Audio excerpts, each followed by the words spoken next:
Good evening बच्चों, कैसे हो सब। आशा करती हूँ आप सब घर पर ठीक हैं। कोरोना वायरस के चलते मैं आप सभी बच्चों को कहना चाहती हूँ कि कोई भी अपने घर से बाहर न जाए। अपने फेस पर मास्क अवश्य लगाएं और समय समय पर अपने हाथों को ज़रूर धोएं। अगर आप बाहर जाते हो तो कम से कम 1 मीटर की दूरी बनाकर रखें। घर पर ही रहें, सुरक्षित रहें। आप सभी का विज्ञान की क्लास में स्वागत है। लेसन 10, जीवों में श्वसन। बूजो अपने चाचा चाची से मिलने के लिए उत्साह से प्रतीक्षा कर रहा था, क्योंकि वो 1 साल के बाद शहर आ रहे थे। वह जल्द से जल्द बस स्टॉप पर पहुंचना चाहता था ताकि वह उनका स्वागत कर सके। इसलिए वह तेज़ी से भागता हुआ गया और कुछ ही मिनट में बस स्टॉप पर पहुंच गया। उसकी सांस बड़ी तेज़ी से चल रही थी। उसकी चाची ने पूछा कि वह हाँफ क्यों रहा है। बूजो ने कहा कि वह घर से यहाँ तक दौड़ता हुआ आया है।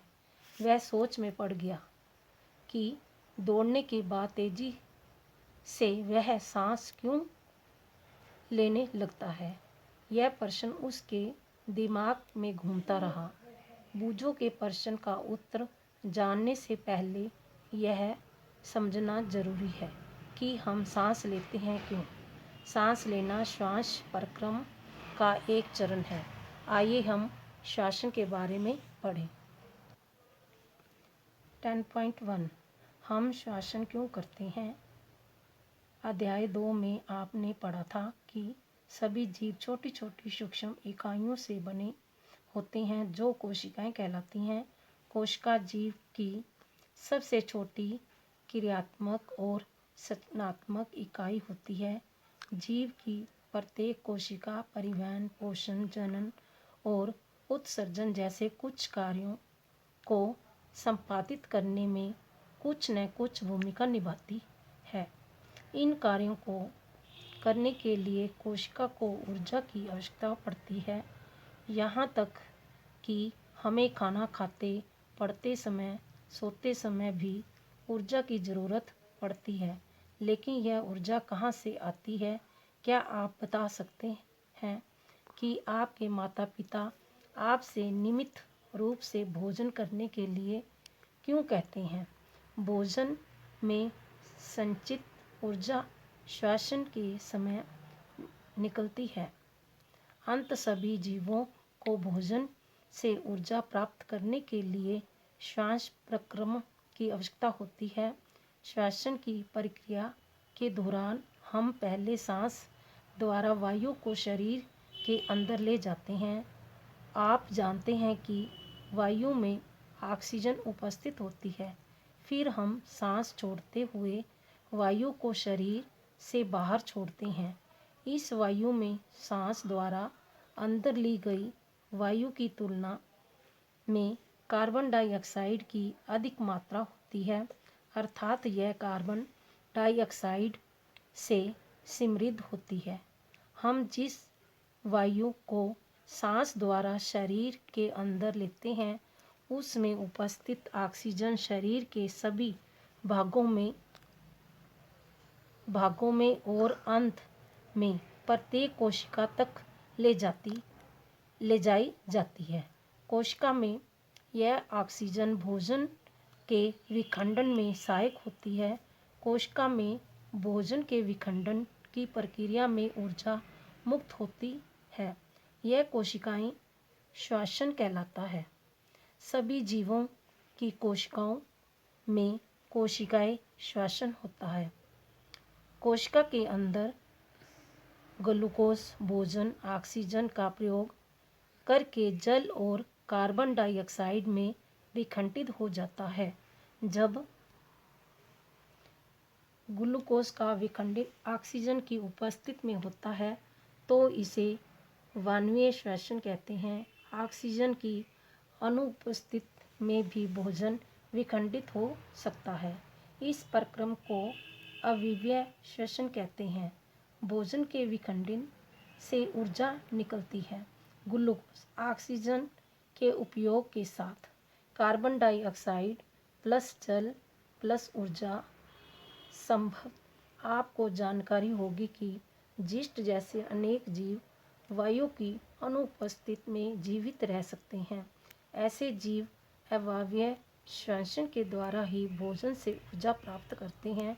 इन जीवों को अवायवीय जीव कहते हैं।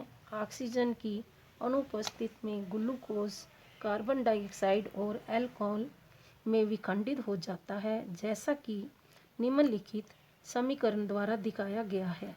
ग्लूकोज बिना ऑक्सीजन के उपयोग किए alcohol CO2 alcohol plus CO2 plus ऊर्जा। हमारी पेशी कोशिकाएं भी अवायवीय श्वसन कर सकती हैं, लेकिन ये ऐसे थोड़े समय तक ही कर सकती है। वास्तव में यह प्रक्रिया उस समय होता है जब अस्थायी रूप से ऑक्सीजन की कमी हो जाती है। तेजी से दौड़ने, बहुत देर तक व्यायाम करने, साइकिल चलाने, कई घंटे टहलने अथवा भारी वजन उठाने जैसे अनेक कार्यों के लिए अधिक ऊर्जा की ज़रूरत होती है, जैसे कि चित्र 10.1। लेकिन ऊर्जा निमुक्त करने के लिए हमारे शरीर को ऑक्सीजन की सीमित आपूर्ति होती है। ऐसी स्थितियों में पेशी कोशिकाएं अवायवीय श्वसन द्वारा ऊर्जा की अतिरिक्त मांग की पूर्ति करती है। ग्लूकोज पेशी में ऑक्सीजन की अनुपस्थिति में लैक्टिक अम्ल प्लस ऊर्जा। क्या आपने कभी सोचा है कि बहुत अधिक व्यायाम करने के बाद आपकी पेशियों में ऐंठन क्यों हो जाती है? ऐंठन तब होती है तब पेशियां अवायवीय रूप से श्वसन करती हैं। इस प्रक्रिया में ग्लूकोज के आकांक्षित विखंडित से कार्बन डाइऑक्साइड और लैक्टिक अम्ल बनते हैं।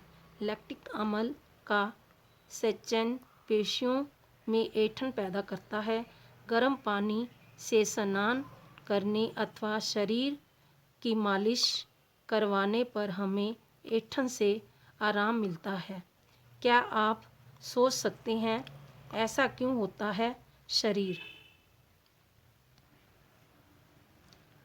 की मालिश अथवा गर्म जल से स्नान करने से रक्त का संचरण बढ़ जाता है।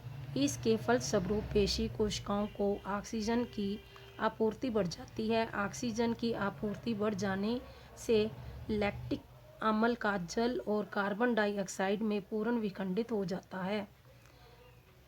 अपने मुख और नाखूनों को कसकर बंद कर लीजिए और घड़ी की ओर देखिए। ध्यानपूर्वक देखिए आप कितनी देर तक इन दोनों को बंद रख पाएं। कुछ समय पश्चात आपने क्या महसूस किया? आप उस समय को नोट कीजिए जब तक आप अपने सांस को रोक सकें, जैसे कि ये चित्र 10.2 में दिखाया गया है। अब आपको यह जानकारी हो गई होगी कि आप बिना सांस लिए अधिक देर तक जीवित नहीं रह सकते। आपने सांस लेते समय बिल्ली, कुत्ते और गाय की छाती तथा आमाशय की गति को अवश्य देखा होगा। सांस लेने या श्वास का अर्थ है ऑक्सीजन से समृद्ध वायु को ग्रहण करना या अंदर खींचना और कार्बन डाइऑक्साइड से समृद्ध वायु को बाहर छोड़ना। ऑक्सीजन से समृद्ध वायु को शरीर के अंदर लेने के प्रक्रम को अंत श्वास और उच्छ्वसन कहते हैं। यह एक सतत प्रक्रम है जो प्रत्येक जीव के जीवन के ज्ञापन अर्थात हर समय होता रहता है। कोई व्यक्ति 1 मिनट में जितनी बार सांस लेता है उसे उसकी श्वसन दर कहते हैं। अंत श्वसन और उच्छ्वसन दोनों साथ साथ तय रूप से होते रहते हैं। एक सांस अथवा श्वास का अर्थ है एक अंत श्वसन और एक उच्छ्वसन। क्या आप अपनी श्वसन दर ज्ञात करना चाहेंगे? क्या आप यह जानने के इच्छुक हैं कि श्वसन दर स्थिर रहती है अथवा यह शरीर की अवस्था के अनुसार बदलती रहती है? आइए हम इसके बारे में जानने के लिए एक क्रियाकलाप करते हैं। क्रियाकलाप 10.2 सामान्यतः हमें यह पता ही नहीं होता कि हम सांस ले रहे हैं, लेकिन यदि आप कोशिश करें तो आप श्वास दर माप सकते हैं। इसका पता लगाने के लिए आप विश्राम की स्थिति में बैठकर सांस लीजिए और छोड़िए और गिनिए। आप 1 मिनट में कितनी बार सांस अंदर लेते हैं और कितनी बार बाहर छोड़ते हैं? क्या आप ठीक उतनी ही बार अंत श्वसन करते हैं जितनी बार उच्छ्वसन? अब दौड़ते और तेज चलने के बाद अपनी श्वास दर को नोट कीजिए। अपनी श्वास दर को दौड़ना बंद करने के तुरंत पश्चात और फिर पूर्ण विश्राम कर लेने के बाद गणना कीजिए। आपने अवलोकनों को सारणी 10.1 में लिखिए और अलग अलग स्थितियों में अपनी श्वसन दर की तुलना अपने चित्रों की श्वसन द्वारा से कीजिए।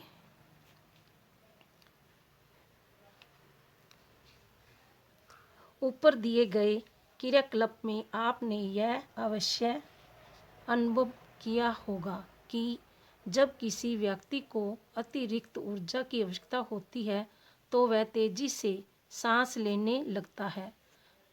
इसके परिणाम स्वरूप हमारी कोशिकाओं को अधिक मात्रा में ऑक्सीजन मिलती है। यह भोजन के विखंडित की दर को बढ़ा देती है, जिससे अधिक ऊर्जा निकलती है। क्या इससे यह स्पष्ट हो जाता है कि शारीरिक क्रियाकलाप के कुछ देर बाद हमें भूख क्यों लगती है?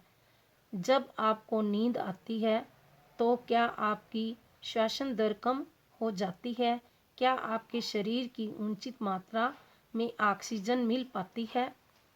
क्रियाकलाप 10.3 किसी व्यस्त व्यक्ति द्वारा सामान्य दिन में किए जाने वाले विभिन्न कार्यों पर नज़र डालिए। क्या आप बता सकते हैं कि किस कार्य में श्वसन दर सबसे अधिक और किस में सबसे कम होगी?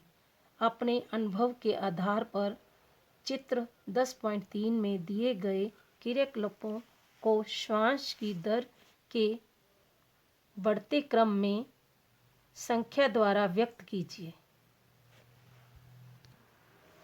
ये जैसे कि चित्र में 10.3 में विभिन्न दैनिक क्रियाकलाप करने में श्वसन दर भिन्न है। इस वीडियो को बार बार देखो, सुनो और समझो। जो ना समझ में मेरे से पूछ सकते।